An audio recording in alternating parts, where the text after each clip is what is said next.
You think you could survive a day in ancient Rome. From a distance, it looks magnificent. A city of power, of ambition, of empire. But Rome was not built for comfort. It was built for endurance. And endurance is something most of us would not survive. Because the Rome you imagine is not the Rome you would wake up in. Not as a senator, not as a general, but as an ordinary citizen. And for them, every single day was a struggle. You are not entering Rome as a senator. You are not walking these streets as a decorated general. You arrive as an ordinary citizen. And that changes everything. Most Romans do not live in marble villas. They live in cramped insulae unstable apartment blocks, rising 5 or 6 stories high. Wooden beams, thin walls, shared rooms. A single spark can turn an entire neighborhood into an inferno. The streets below are narrow and overcrowded. Smoke hangs in the air. Waste runs through open gutters. Clean water is limited. Disease spreads quickly. This is not the Rome of statues and triumphs. This is the Rome most people endure. And survival here is not heroic. It is exhausting. Food is never certain. Not for you. Not here. In Rome, survival depends on grain. And grain depends on ships. Ships that cross violent seas. Ships that can sink. Ships that can be delayed. Ships that sometimes never arrive. When the shipments are late, the markets grow quiet. Not empty, just tense. The wealthy still dine behind closed doors. Roasted meats, fresh fruits from distant provinces. Wine poured without hesitation. But in the lower districts, the lines begin before sunrise. You stand among laborers, widows, children, waiting, watching officials measure grain with cold precision. Every scoop smaller than the last, every loaf thinner than yesterday. There is no shouting, not yet, just eyes, hungry eyes. A mother breaks her portion in half. A father pretends he is not hungry. A child learns what it means to wait. And when the baskets finally empty, the silence is worse than anger. Because hunger in Rome is not dramatic. It is slow. It is patient. And it returns tomorrow. There is another truth about Rome. It is not carved into marble. The empire does not stand on citizens alone. It stands on slaves, hundreds of thousands of them, captured in war, taken from their homes, marched in chains. In Rome, slavery is not hidden. It is ordinary. You see it in the streets. Men bound together, hauling stone. Women examined in open markets. Children sold beside livestock. A life measured in coin. If you are enslaved, You do not belong to yourself. Your body is labor. Your name can be changed. Your future can be sold. Some slaves serve inside Roman homes, cooking, cleaning, serving, silent. Others are sent to the mines, where daylight disappears, where men collapse before they grow old. Temples rise, roads expand, walls protect the city, but the hands that build them are owned. And if you fall, you are replaced. Rome calls this order. Rome calls this civilization. But beneath its monuments, there are fingerprints in the stone, not of emperors, but of the forgotten.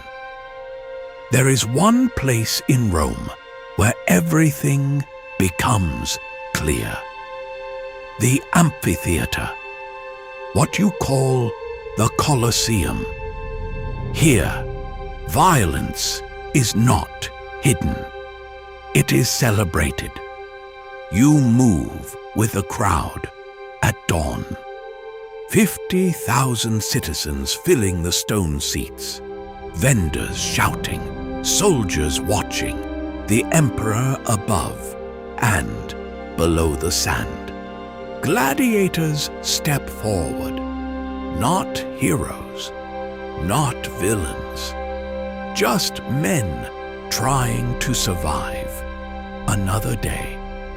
Steel clashes, shields splinter, the crowd roars.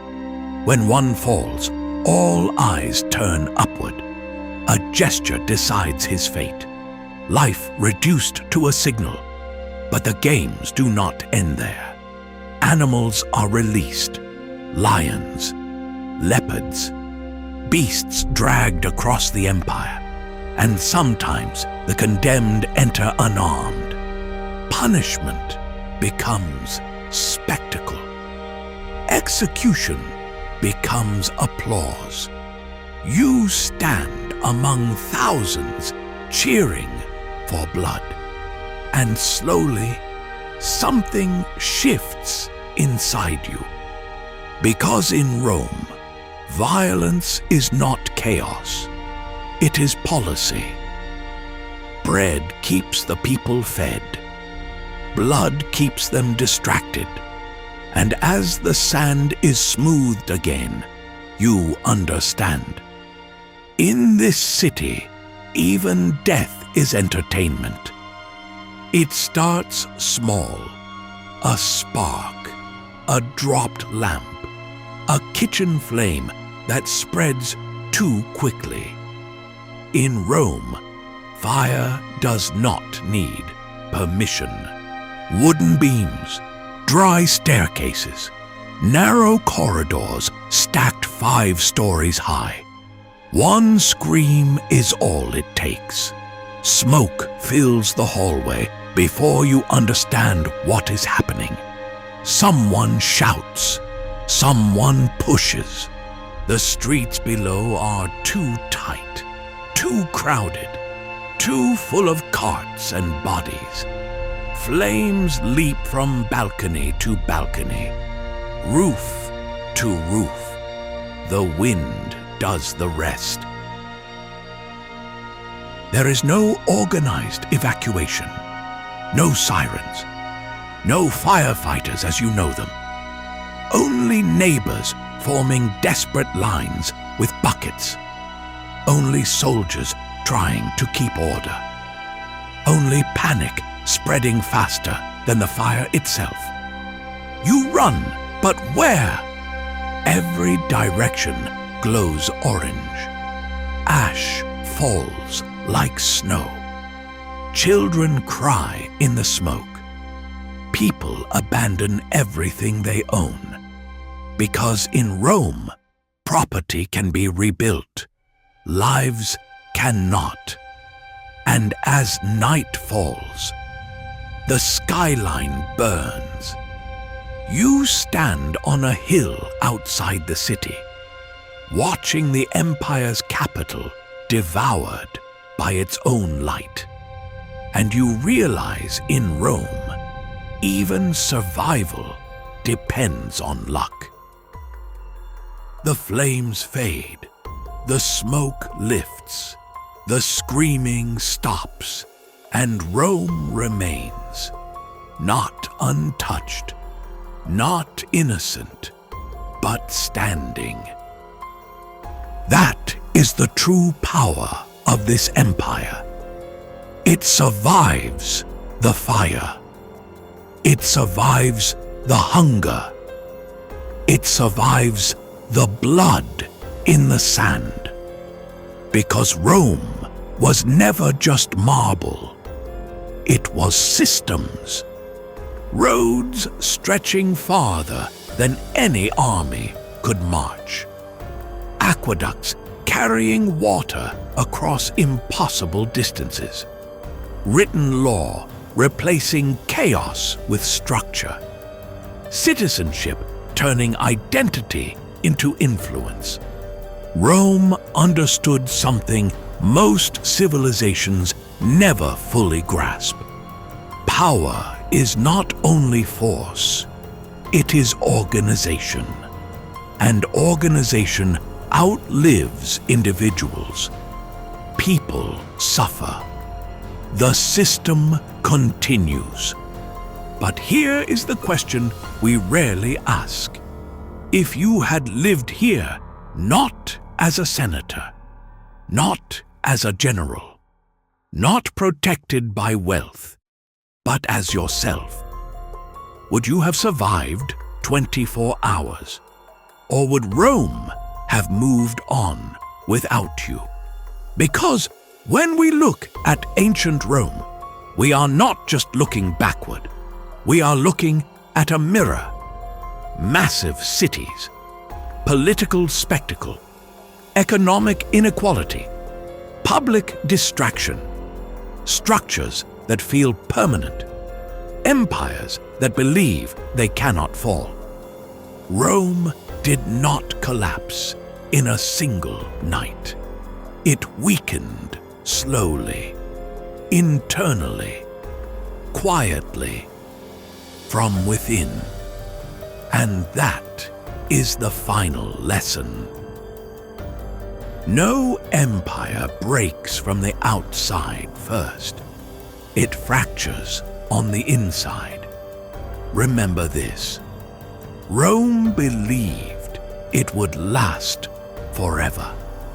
Every empire does. And yet, you are not Roman. You are the one watching, learning, remembering. And that is how civilizations truly survive. This was a day in Rome in the 1st century AD, at the height of its empire.